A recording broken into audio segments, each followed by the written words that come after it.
Hello प्यारे बच्चों, I hope सभी ठीक होंगे।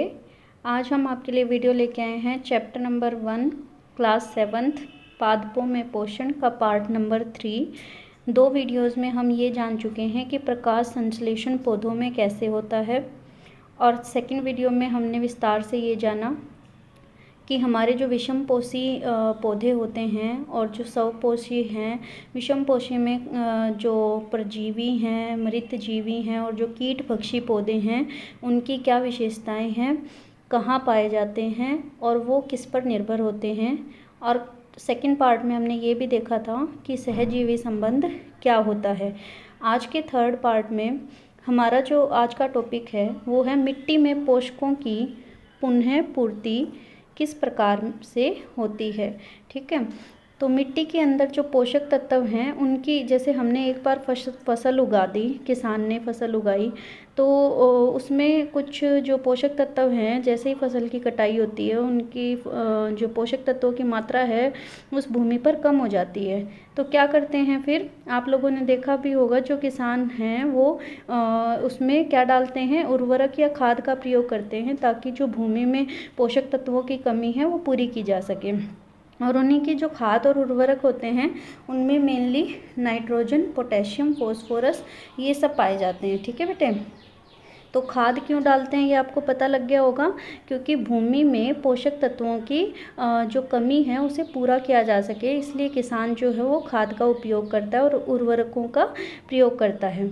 तो इस कारण क्या होती है, जैसे ही हम बार बार इसका प्रयोग करेंगे पौधे तो मिट्टी में इनकी मात्रा जो है वो कम होती रहेगी, पोषक तत्व कि पौधे उसका यूज़ कर लेंगे, फिर से कमी हो जाएगी। तो चलो अब ये तो हो गया, लेकिन जब पौधों को प्रोटीन बनाना होता है ना बेटा, तो प्रोटीन बनाने के लिए क्या करना पड़ता है, कल भी हमने उसके लिए बात की थी। जब पौधों को प्रोटीन बनाना होता है तो उन्हें नाइट्रोजन की ज़रूरत पड़ती है।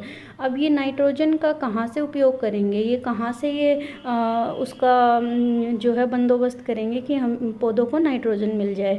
अब वैसे एनवायरनमेंट में तो बहुत सारी नाइट्रोजन होती है, लेकिन वो किस फॉर्म में होती है बेटा, N2 की फॉर्म में होती है, यानी गैसियस फॉर्म में होती है, लेकिन उस फॉर्म का पौधे यूज़ नहीं कर सकते।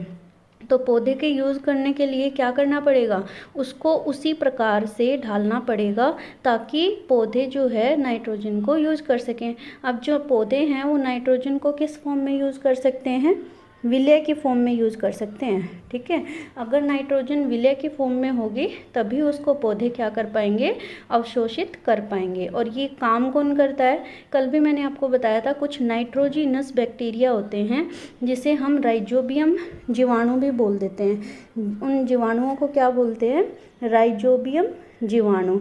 ये क्या करते हैं, जो वायुमंडल के नाइट्रोजन है उसको कन्वर्ट कर देते हैं विलय पदार्थों में। तो जैसे ही वो विलय पदार्थों में कन्वर्ट करते हैं तो पौधे उसको आसानी से ग्रहण कर लेते हैं।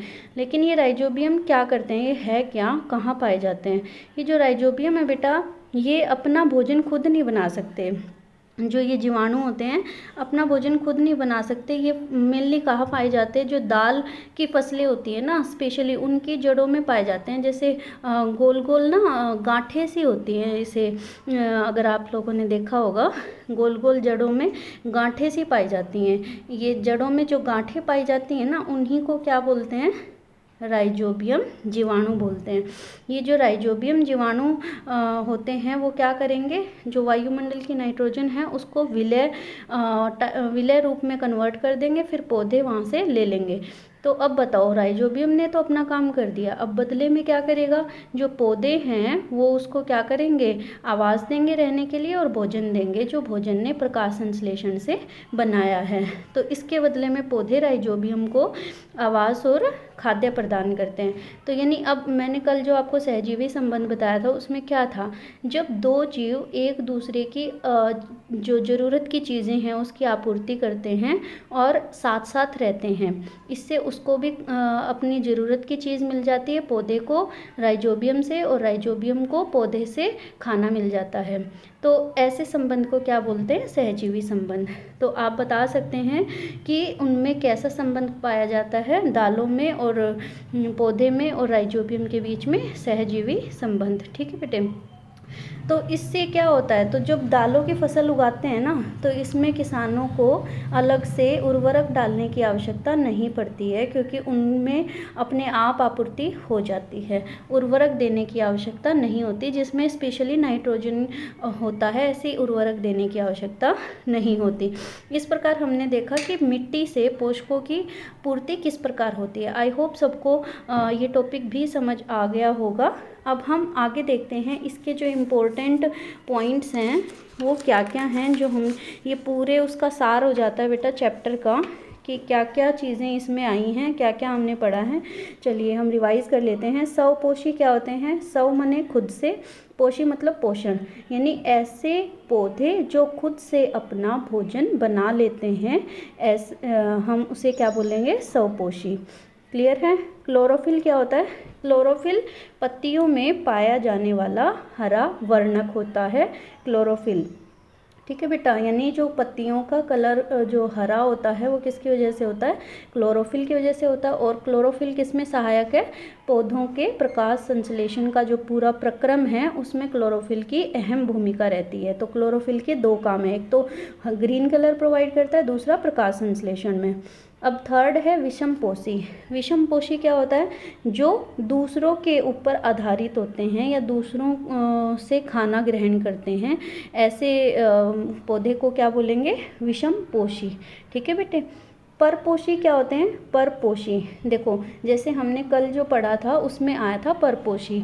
किस में आया था? जो अमरबेल पीली पीली जो लंबी लंबी शाखानुमा वो धागे नुमा संरचना होती है, वो क्या होती है? वो अलग से नहीं उगती, वो किसी पेड़ के ऊपर लिपटी रहती है। जैसे मान लो कोई भी पेड़ मैंने लगा लिया, उसके ऊपर ऐसे येलो येलो कलर की ना लिपटी रहेंगी।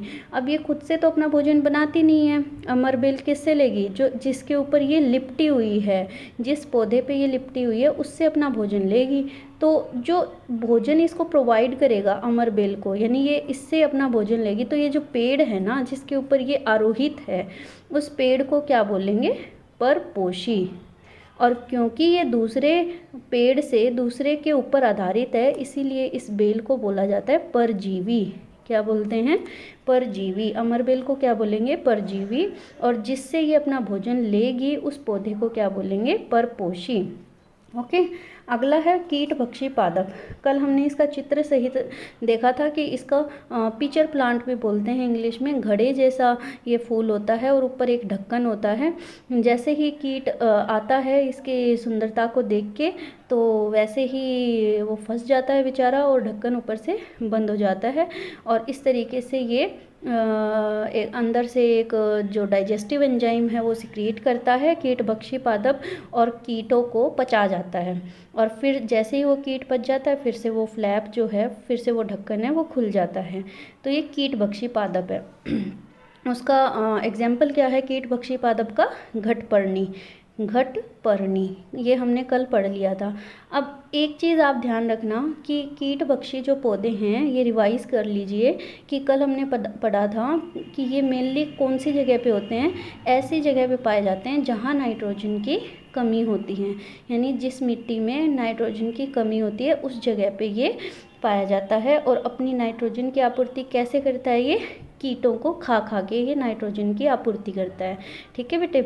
और कीटभक्षी जो पादप होता है ये अपना भोजन भी बना सकता है, यानी ये स्वपोषी भी होता है और परपोषी विषमपोषी भी होता है।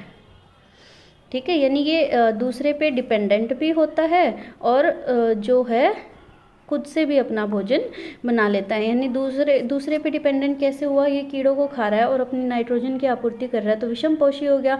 और बाकी खाना ये अपने आप बना लेता है। तो इसलिए ये दोनों इसमें पाए जाते हैं गुण। कीटभक्षी पादप में स्वपोषी भी होता है और विषमपोषी भी होता है। अगला है बेटा पोषक। ये पोषक क्या होता है?